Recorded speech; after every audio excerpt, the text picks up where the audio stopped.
Hi everyone, I'm going to be showing you how I made my quilted cover for a sewing machine. I did this at the school that I work at for the sewing machine at my school. The fabrics were actually batik fabrics that were done by students at the school, and so I decided to use them. And the cover that I made is fully reversible. Here you can see it from the inside view. I started out by measuring the sewing machine and then making paper pattern pieces to work from, and then cutting the fabric to match. I sandwich batting between two pieces of fabric and I tacked them together with just hand sewing tacking stitches to hold the thing together. And then I started stitching. I didn't draw any lines on, I just decided to sew diagonal lines. And then I did notice, however, that when I flipped it over, it had moved slightly. So here you can see the batting is showing, but I had space, so was able to cut that down. Once I'd done that, I then went on to sew at a 90-degree angle, and here you can see it from the other side as well. The stitching is fairly irregular, but it works for what it is. It wasn't done in a frame, so I had to hold it quite stiffly.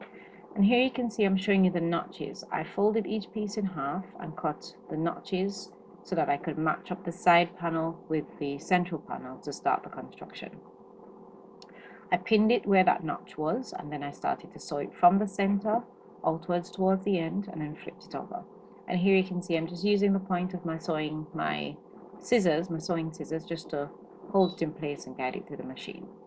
And once I'd stitched one side on, repeated the process, and the construction was pretty much done. Now you can see an inside view to see what the whole thing looks like. You'll notice that the side panels were a little bit too long, so my measurements were a bit off there, but it's better to have too much than not enough. So I tried it on the sewing machine and then I trimmed off the excess pieces that I didn't need. Once that was done, the next stage was then to do the binding. So here you can see that I'm measuring 3-inch wide strips of fabric that I was going to use to do the binding. To make sure that I had enough, I then had to join some pieces together, and this is easily done by just sewing pieces together.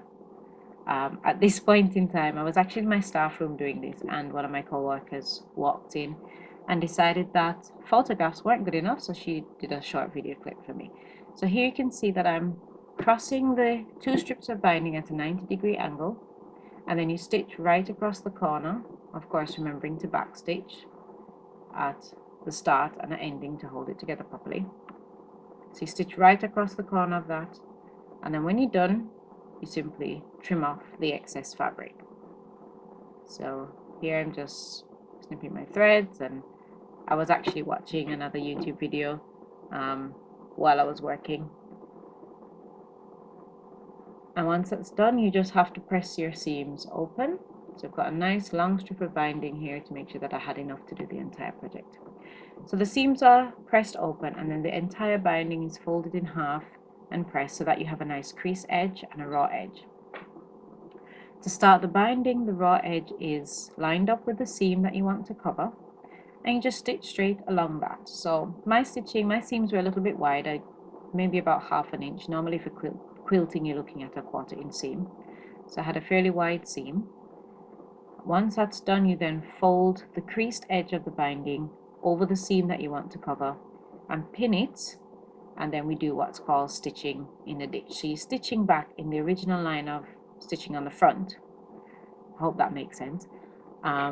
And that just catches the back of the binding as you're going along. So I did one side, and then I just had to repeat the process on the other side. So here you're seeing it from a couple of different angles. I still have the other side left to do.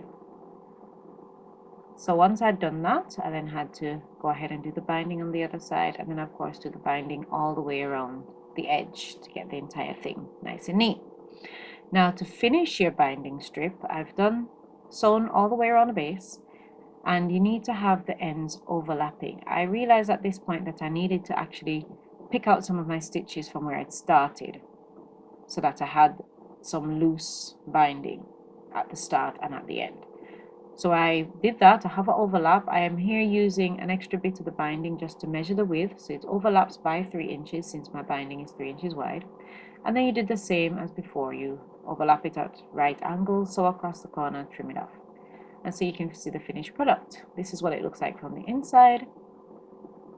And then once again, the beautiful batik fabric that was done showing here on the outside.